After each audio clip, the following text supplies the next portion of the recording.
We already went through one overarching list of top free agents for the Dallas Cowboys. Now I want to break down 30 different targets on the offensive side of the ball. And it's also kind of 30-ish, which is 30 on the high side, and I'm cheating on a couple players in there. This is offense only.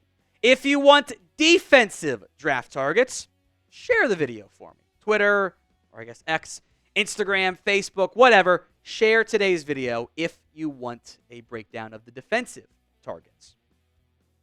Now, before we get going, some names that are too expensive / I don't know if they're going to actually hit the open market, especially T. Higgins. Sounds like he's going to get tagged. But Trey Smith and Ronnie Stanley are going to get $20+ million per year. Maybe not Stanley, but pretty close to it there. Chris Godwin is going to get big money even coming off the injury. I just doubt the Cowboys are going to even entertain spending at that level. Now, we will go position by position here. And I want to start on the interior. Now, you can argue center. I don't love the center free agency crop, so we'll look at guards here. In particular, right guards, replacing Zach Martin in free agency. First up is Will Hernandez. And there aren't a ton of overlapping players with new OC Clayton Adams. This one stands out to me. Hernandez made a very public comment at the Super Bowl saying how much he loved Clayton Adams, and the Cowboys got a good one in free agency, or on the coaching staff. Now he's a free agent, and he's coming off an injury. That's a red flag. But he's a powerful, run-blocking, mauling offensive guard who was playing pretty darn well before he got hurt. Hadn't allowed a sack or hit in pass protection all year and was doing a pretty good job as a run blocker. And most importantly for Dallas, we know he won't break the bank either. Now, someone who did make themselves some money, Mekhi Becton, the Eagles offensive guard, obviously got banged up in the Super Bowl, finally kind of took better coaching, better feedback, moved to right guard, changed his attitude, got Jeff Stoutland in there, had a great season. And I would not be surprised if someone throws him a pretty decent chunk of change on the open market. He clearly can play right guard, but be on the upper echelon of the price tag I think the Cowboys are willing to spend. James Daniels, offensive guard here from the Pittsburgh Steelers, who's also played some center in the past, also coming off an injury. Injury that is very much a red flag and a concern for the Cowboys and other NFL teams. But Daniels played really well last year. He was off to an awesome start until he tore his Achilles in September. And that is going to make things complicated in terms of what his market is and when he can actually help you on the field. Other offensive guard from Arizona, Evan Brown, who I think could also contribute as he's played some more left guard but could do some right guard stuff for you. Maybe can pinch in at center as well. Same with Liam Eichenberg, who I'm going to cheat here because he's not just a guard. He's also played tackle. They tried him at center.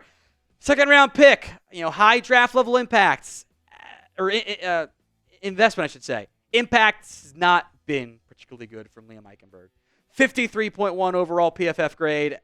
Ask Dolphins fans how they feel about him, because hasn't always been good there. Now, I want your predictions here. How many players do you think the Dallas Cowboys end up signing in free agency? 0? 7? What's the number? Outside players. Let me know at the pinned comment of today's show. Let's move to wide receivers here. Now, I want to move on from Brandon Cooks because I want to have that number 2 rush spot open for somebody else who is better. And there are several names that stand out. Stefon Diggs.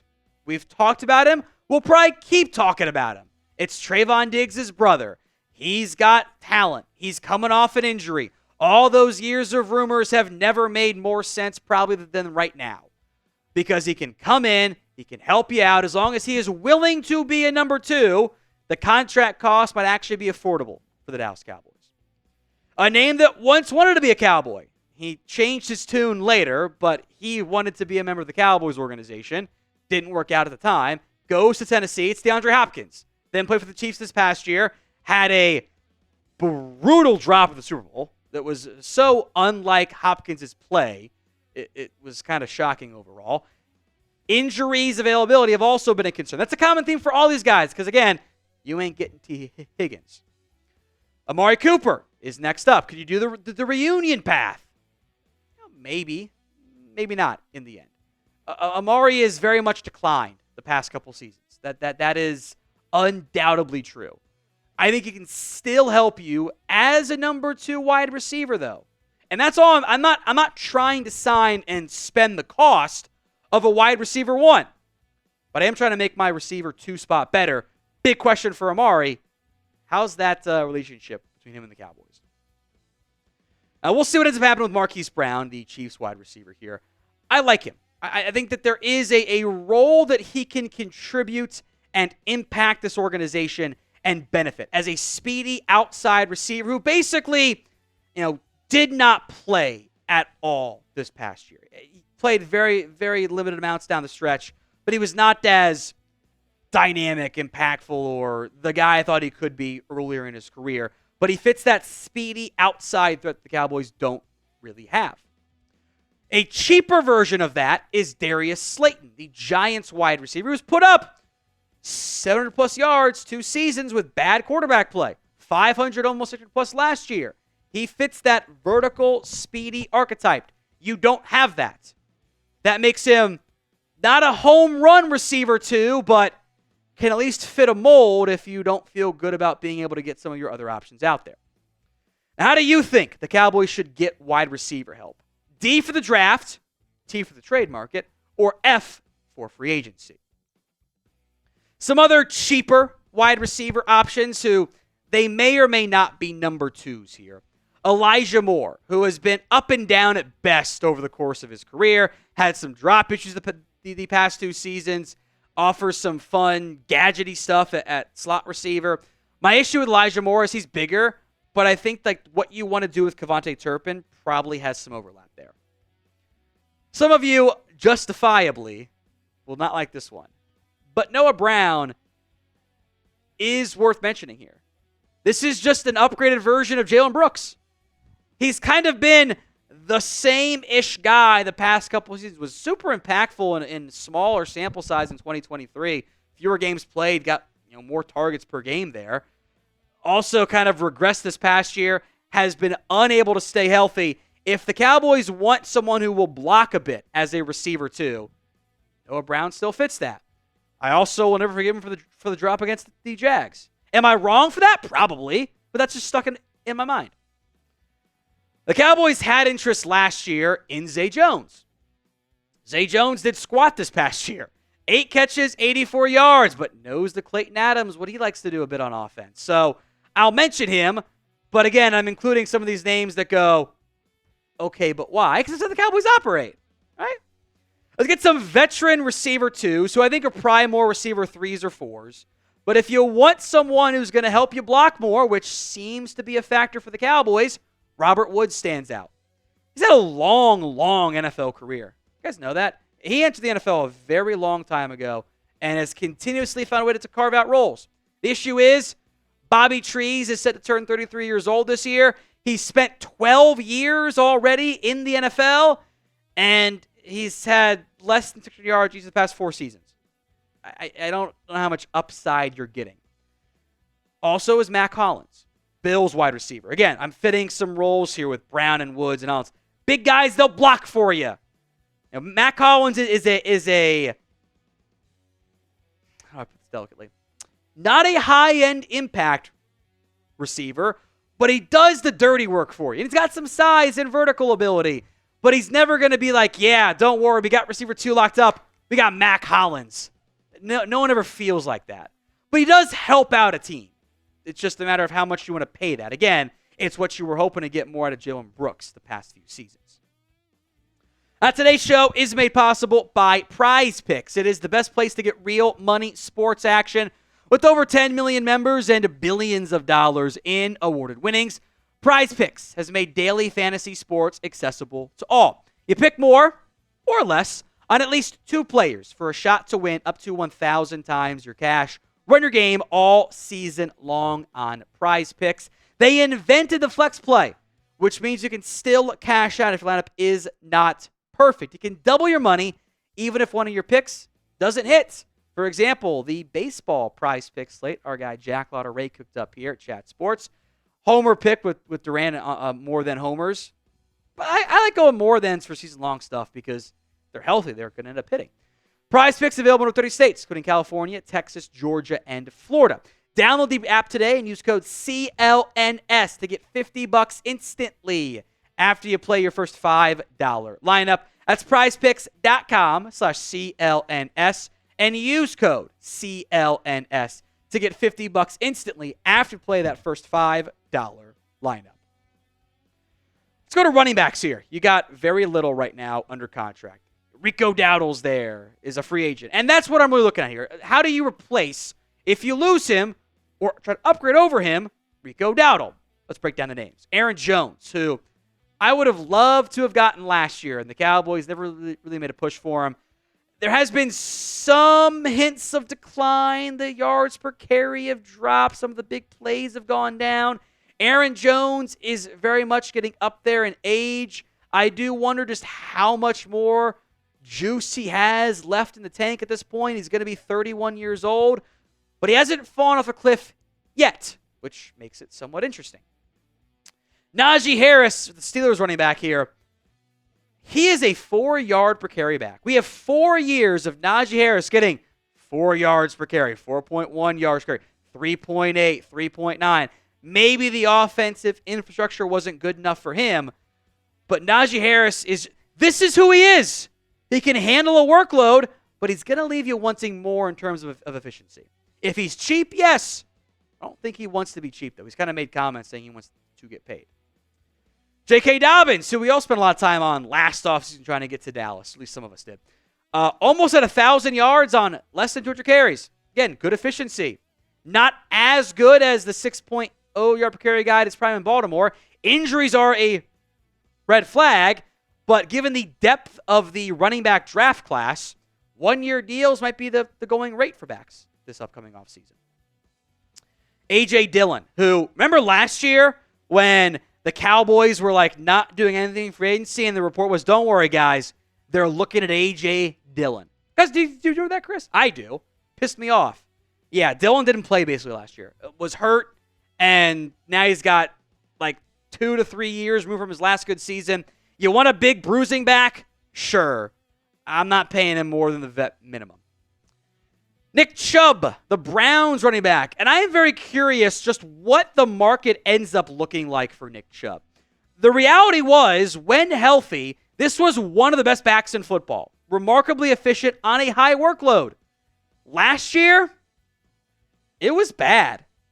He was not good. Now, he was coming off another devastating injury. I am hopeful he can get back to form, but I am not interested in paying for hopes and optimism for a guy that's going to be in his age 30 season.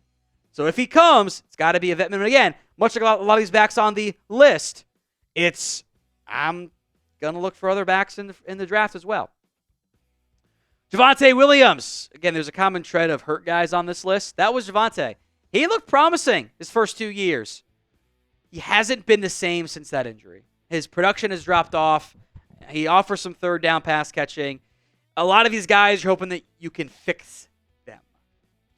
Raheem Mostert, older guy, coming off a bit of an injury plague season. Now, he was more productive in 2023. Had some speed way back when. He is also getting up there in age. And as you'll notice here, the running back market isn't really that great, and you probably just feel better about re-signing Rico Dowdle, don't you? Alexander Mattison is the last name on here. And again, we're kind of going in order of intriguing to less intriguing names. Mattison was bad with the Raiders last year. Now, that offense stunk. Not all his fault, but it was bad. It was bad. He hasn't been over 4 yards per carry in a long time. That is not intriguing to me. A lot of these guys kind of fit, like, remember the Cowboys signed Ronald Jones one year? Bigger names here, but kind of similar, like, sure, I still need help, though, at that spot. Or just keep Rico in the end. Now, we'll have more Cowboys free agency coverage for you right here on the channel. Hit that sub button so you don't miss out. YouTube.com/@CowboysTV. Let's look at the backup quarterback market. Cooper Rush and Trey Lance are both free agents. Will Grier is there. I don't know if you trust him to be a full-time backup QB. So 2 names I want to throw out there who I think will be very, very cheap. let's have some fun with the first name. And I wanted someone with a little bit more mobility to begin with, because you can go two different routes. You can go with more of the classic pocket passer, or someone that can add a little bit of creativity outside of it. So Zach Wilson is a wild card, right? Let's just continue adding players from that draft class that didn't work out very well at quarterback and have fun with it in the end. I think Wilson is a developmental piece, but he'd be cheap. And I do think cheap is an area that the Cowboys are going to continue to pursue at the backup quarterback spot. And how about Jacoby Brissett? Has some overlap in Cleveland with in Washington and Miami. It's kind of played in a variety of offensive schemes and has always picked those up pretty quickly. So if you want more than just Dak and Will Grier, some of those names make sense. You want to go wild and throw some extra money at Jameis Winston. It'd be fun if he had to play. It also would be frustrating too because it's Winston. But those are, I think, very cheap options.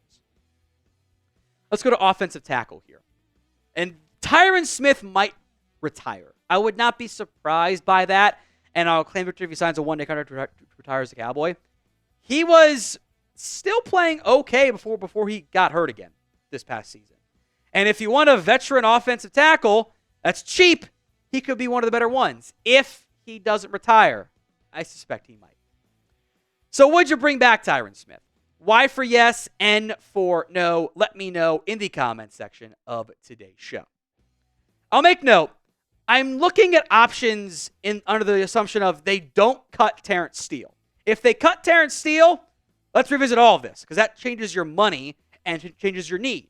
But if you want a Chuma Adoga upgrade, how about Jedrick Wills, who was a highly touted draft pick and has not lived up to expectations?